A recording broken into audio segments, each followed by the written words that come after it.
क्या India Australia से कुछ सीख सकता है? सोचिए एक कंट्री के बारे में जो अपने beautiful beaches, iconic great barrier reef और कंगारूज के लिए फेमस है। हाँ, हम बात कर रहे हैं ऑस्ट्रेलिया की, जो सिर्फ एक टूरिस्ट डेस्टिनेशन ही नहीं है बल्कि एक प्रोग्रेसिव एंड इंक्लूसिव सोसाइटी का एक परफेक्ट एग्जाम्पल है। ऑस्ट्रेलिया की हिस्ट्री, पॉलिसीज और लोगों का अप्रोच एक इंस्पायरिंग रोड मैप है जो इंडिया के लिए बहुत ही ज्यादा वैल्यूएबल हो सकता है। चलिए बात करते हैं ऑस्ट्रेलिया से हम क्या क्या लेसन्स सीख सकते हैं जो इंडिया के फ्यूचर को और ज्यादा स्ट्रॉन्ग और सस्टेनेबल बना सकता है। सबसे पहला और इम्पोर्टेंट लेसन जो हमें ऑस्ट्रेलिया से मिलता है वो है इंडिजिनियस कम्युनिटीज के साथ रिकंसोलिएशन के एफर्ट से। अबोरिजिनल्स और टॉरेस स्ट्रेट आइलैंडर्स के साथ जो इंजस्टिस हुआ है उस चीज को एक्नॉलेज करना और उनकी सिचुएशन को बेटर बनाने की जो कोशिश हो रही है वो बहुत ही कमेंडेबल है। अब ये जो इंडिजिनियस पॉपुलेशन है ये ऑस्ट्रेलिया की ओरिजिनल पॉपुलेशन है, मगर जब ब्रिटिशर्स ने इनको कॉलोनाइज किया तो इनको अपनी ही कंट्री में सेकंड क्लास सिटीजन बना दिया गया। ऐसा ही कुछ हमको इंडिया में भी देखने को मिलता है जिससे हम काफी रिलेट कर सकते हैं ऑस्ट्रेलिया की ओरिजिनल पॉपुलेशन से। सो इंडिया के लिए भी अपनी आदिवासी कम्युनिटीज को अपलिफ्ट करना और उनको education, health care and leadership roles में अपॉर्चुनिटीज देना जरूरी है। ये एक हिस्टोरिकल स्टेप होगा डिस्पैरिटीज को ब्रिज करने के लिए। इसी तरह अगर हम एनवायरनमेंट की बात करें तो ऑस्ट्रेलिया एक परफेक्ट एग्जाम्पल है। वहाँ की गवर्नमेंट अपने नेचुरल वंडर्स जैसे कि ग्रेट बैरियर रीफ और फॉरेस्ट को कंजर्व करने में काफी ज्यादा सीरियस है। रिन्यूएबल एनर्जी एंड सस्टेनेबिलिटी पे भी काफी ज्यादा फोकस किया जाता है। इंडिया के लिए भी एक रिमाइंडर है कि ग्रोथ एंड एनवायरनमेंट के बीच में एक बैलेंस बनाना बहुत ज्यादा जरूरी है। वाटर कंजर्वेशन, रिन्यूएबल एनर्जी और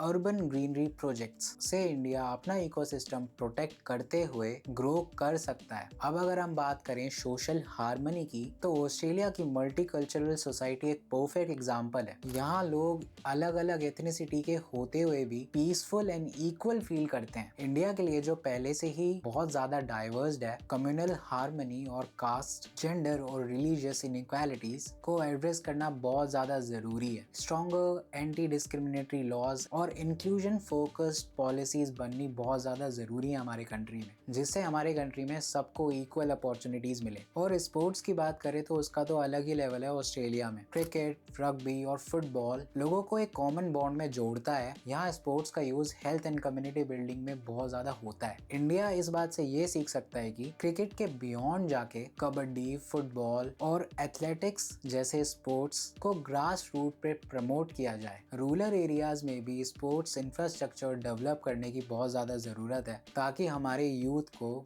इंस्पायर किया जा सके। अब एजुकेशन और रिसर्च का रोल तो किसी से छुपा नहीं है। ऑस्ट्रेलिया की यूनिवर्सिटीज दुनिया की टॉप इंस्टीट्यूशंस में आती हैं और अगर हम बात करें इनोवेशन एंड टेक्नोलॉजी की तो वो टॉप नॉच है। इंडिया को इस चीज से ये सीखने का मौका मिलता है कि हायर एजुकेशन और रिसर्च को कैसे एम्पावर करा जाए। वोकेशनल ट्रेनिंग और ग्लोबल कोलैबोरेशन काफी ज्यादा इंपॉर्टेंट होंगे इंडिया के लिए ताकि एक skilled and competitive workforce create की जा सके। हेल्थ केयर की बात करें तो ऑस्ट्रेलिया का मेडिकेयर सिस्टम एक एग्जाम्पल है। यूनिवर्सल हेल्थ केयर एक्सेस की वजह से वहाँ की पब्लिक हेल्थ काफी ज्यादा स्ट्रॉन्ग है। इंडिया के लिए एक लेसन है कि हेल्थ केयर सिस्टम को रूरल और अर्बन एरियाज में इक्वली एक्सेसिबल बनाया जा सके। अफोर्डेबल हेल्थ इंश्योरेंस और पब्लिक हेल्थ केयर फैसिलिटीज को स्ट्रेंथन करना बहुत ज्यादा जरूरी है, स्पेशली उन लोगों के लिए जो आज भी हमारे रूरल इंडिया में रहते हैं। गवर्नेंस और ट्रांसपेरेंसी की बात करें तो ऑस्ट्रेलिया का लीगल सिस्टम और गवर्नेंस एक बेंचमार्क है। वहाँ का judicial system fast and trustworthy है जो सिटीजन्स के ट्रस्ट को और ज्यादा बढ़ाता है। इंडिया के लिए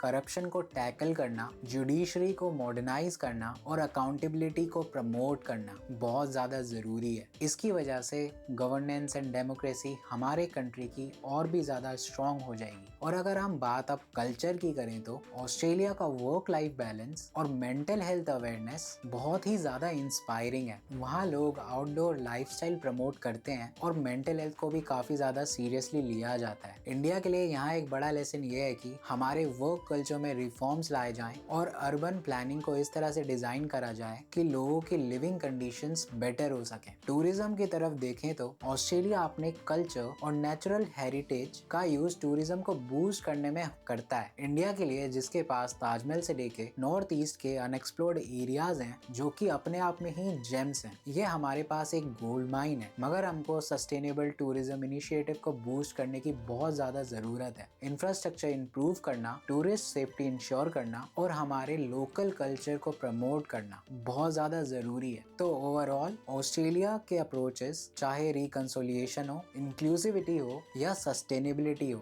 इंडिया के लिए ये सारी चीजें एक वैल्यूएबल लर्निंग है एज अ डेवलपिंग नेशन। अगर इन लेसन्स को पॉलिसीज एंड हमारे कल्चर में इम्प्लीमेंट किया जाए तो हमारा कंट्री एक ऐसे फ्यूचर की तरफ बढ़ सकता है जो प्रॉस्पेरिटी के साथ इक्विटेबल एंड सस्टेनेबल भी हो। मिलते हैं ऐसी दूसरी वीडियोस में। Till then stay safe, stay healthy.